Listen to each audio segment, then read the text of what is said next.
What's going on, people? All right, so I am back with another personal share video, and this one is going to be on therapy. I'm going to talk about what made me realize that it's time for me to go to therapy, and then share a little bit about how I found my therapist. The purpose of me sharing this, very similar to the last video, is to help someone. I recognize that oftentimes in the Black community, in the Black community is really prevalent, and in other families and cultures and so forth, we don't talk about therapy. We don't talk about what brings us to the point where we realize we need it. So here it is, my personal share. And yes, once again, I am over the couch because it's been a really busy week, so I haven't been able to track my super down to get him to come in here and fix my light. And yes, I need my super to come and change my light bulb. No judgment, okay? Moving along. So the therapy piece. So 3 years ago, I had a really rough point in my life. It was rough and also beautifully transformative. That's how I describe it now. Now, at the time, that was a different story. So I lost my job, and I lost my job and I lost my man in the same year, about a month apart.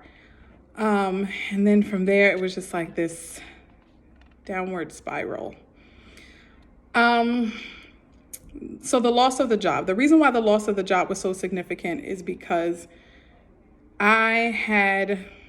growing up, I was told that I was going to get knocked up. I wasn't going to finish high school, and I wasn't going to make anything of my life. Now, for those who've seen the last video, you guys know that I've come to learn that, families do the best that they can, but if you're operating from a hurt or broken lens or a place of generational trauma, the best that you can still be damning to those in your sphere. And in my case, that was no exception. So those were the things that I was told. I was told that I wasn't going to amount to anything. I was going to get knocked up, and I wasn't even going to finish high school. So when I graduated from high school, that was a big fucking deal. When I graduated from college with 2 degrees, an associate's and a bachelor's, because I just really needed to feel like I was going to amount to something, that was an accomplishment. And then I went on to get my master's. And by the time I got my master's, it was less about trying to prove that I was going to make it. That was just a different journey. However, when it comes down to my professional self, that is the thing that I knew no matter what, I can put the most investment in. I am very big on who I am as a professional. I take my name very seriously. I take the work that I do very seriously. It matters to me. It matters. I enjoy the work that I do, and my name and my success in my workplace is important. So when I was let go for ethical reasons, and that was basically me holding to my ethical standards, that rocked my world hard, because I'm just like, I felt at the time like all I was my professional self. That's the one thing that at the time I thought was untouched, undamaged by any kind of childhood traumas. It was actually the one thing that my childhood trauma was a catalyst towards my success. This is what I was thinking at the time. So losing the job kind of crumbled that whole world for me. And I remember just being in a space of deep depression. You guys have heard about how it's hard to get out of bed and how you don't want to do anything and you go into isolation. Well, yeah, I didn't want to get out of bed. I didn't want to talk to people. I didn't know how to talk to people. I didn't know what to say. I was going through this moment where I'm like, I want to connect. I want people to reach out to me. I want people to just telepathically know that I'm in need. I want them to not default to the fact that everybody thinks I'm so strong. I want someone to check on me. And it didn't happen. And that's not to say that people weren't checking on me, but I was in such a deep state of depression while also trying to maintain this sense of strength because I didn't want people to see it, that without realizing I had alienated help, because my default description of myself was, I'm fine. When in reality, I'm crying before I picked up the phone. When I hang up the phone, I'm crying as I'm on the train headed to the part-time job that I had managed to land. I'm crying on the way home. I'm taking long routes to get home late at night because I don't want to be alone with my thoughts. I just felt really alone, and I felt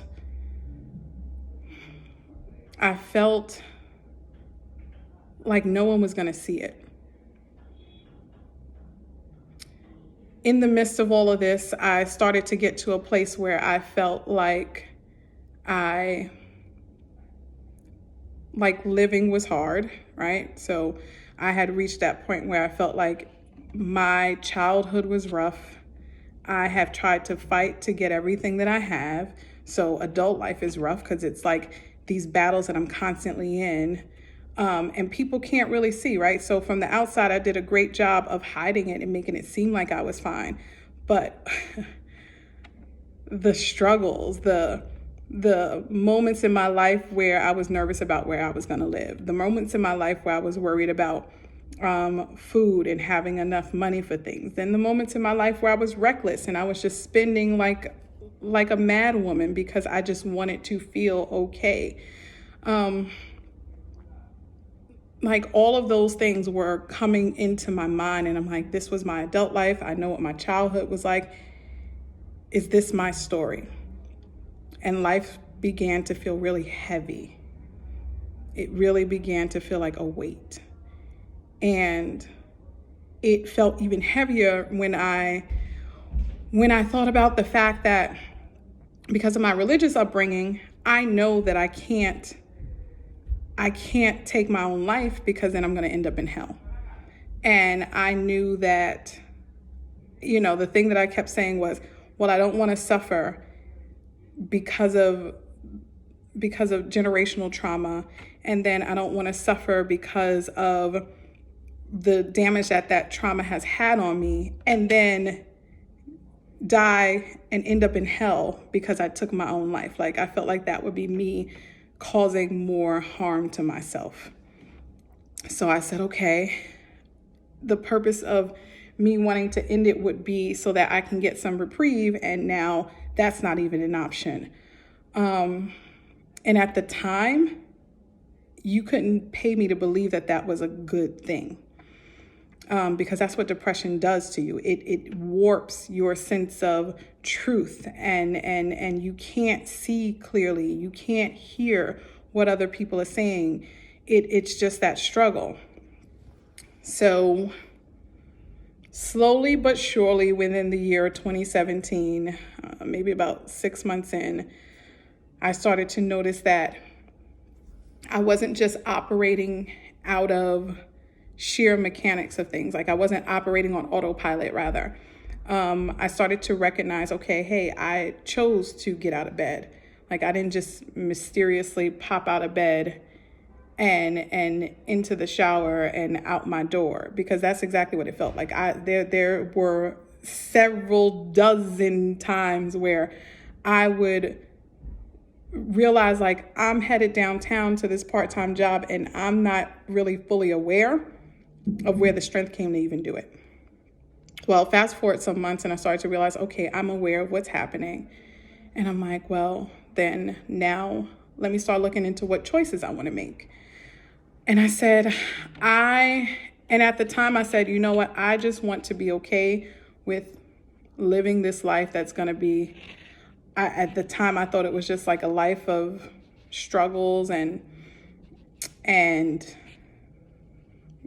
hardships.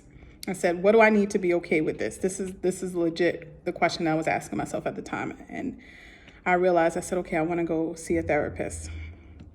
And at that time, I tried to go through the different things that the city has to offer to find a free therapist, because not working, I didn't have insurance. So, and then that presented itself to be a challenge within itself. Like, I wasn't able to find anybody.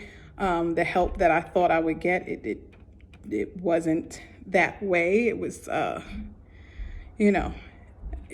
it was a list of overcrowded service providers that have no openings, and their wait lists on months and months on end. And that's a whole different problem within the Black communities that we experience. And that's a whole different video. So I ran into that challenge. And so I, of course, needless to say, that kind of felt like a little defeat when I was trying to get a win. And nonetheless, I was in a space where little by little, I can tell myself, all right, you're going to keep trying. Then I started to come to the acceptance place of, you will work again, because this is the one thing that you have full control over, your professional being. So you'll be back at work and you'll have insurance again. And sure enough, I did. And one of the things that I said I wanted to do as soon as I get insurance was find a therapist. And of course, when I first got insurance, and I was like, no, I feel fine. I'm working again. I don't need a therapist. Those are the lies that we tell ourselves, because, it can be embarrassing as a Black person to say, I'm going to therapy. As a Black Christian person who grew up in the Bronx, saying like I'm in therapy, like that's still a little taboo. The fact that I'm putting this out there in the video, some people are probably gonna be like, oh, word, she's in therapy? How's the goddamn yeah, I am. And yet, so I tried to put it off and say, no, I'm not gonna do it. And then finally I'm like, screw it, I'm going to therapy. And I knew from the experience that I had in trying to find therapy through the city that I wanted to be intentional about who was going to provide my services. And instead of going through the insurance company, I decided to take it on myself, and I Googled around.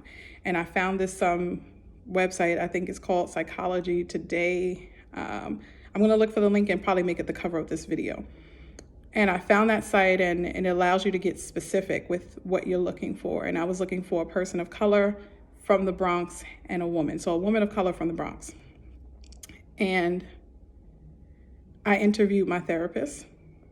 I don't know if that's like a thing that is known or that is often talked about that you can do, but I knew what I wanted. I knew what kind of vibe I was looking for. So I asked each person that I emailed or called, can we talk? I wanna see how we mesh up. And I found my therapist that way. And I have been with her now almost 2.5 years. And when I say I am so different, I feel like a different person. I think I think on the outside, of course, I still look the same. I still, have a lot of my quirks and whatnot, but the transformation from the inside out, therapy was a major part of it. There were a couple of other things like religion and coaching, of course, but I'll say therapy really had a hand. So I'm sharing this to say, if you've thought about possibly getting therapy for yourself, don't push that thought away, because clearly there's something in you that's begging for it. So seek it out and get it, because it's okay. It's time for us to accept healing and be healed and really get an experience of what it's like on the other side of your healing. I wish this for us all. I'm going to end that video there. Feel free to shoot me a message or a comment if this resonated with you, or if you want to talk more. All right, folks, I'm out of here. Bye.